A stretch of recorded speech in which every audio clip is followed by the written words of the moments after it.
the miracle food for blood sugar control. When we consume food, our body breaks down carbohydrates into glucose, which enters the bloodstream and raises blood sugar levels. The hormone insulin helps to regulate blood sugar levels by allowing glucose to enter cells for energy or storage. However, in people with diabetes or insulin resistance, the body may not be able to produce or use insulin effectively, leading to high blood sugar levels.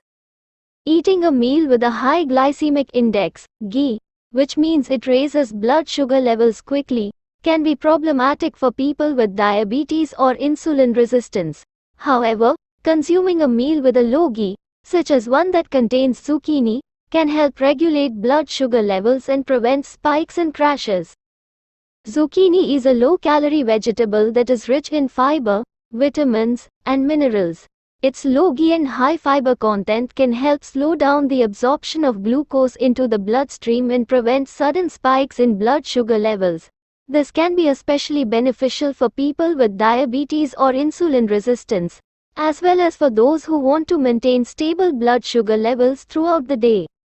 It's important to note that while consuming a meal with a low GI can help regulate blood sugar levels, it's also important to balance your meals with other nutrient-dense foods. For example, adding protein and healthy fats to your zucchini recipe can help slow down the absorption of glucose even further and provide sustained energy. If you have concerns about your blood sugar levels or managing diabetes, it's important to speak with a healthcare professional for personalized advice and guidance.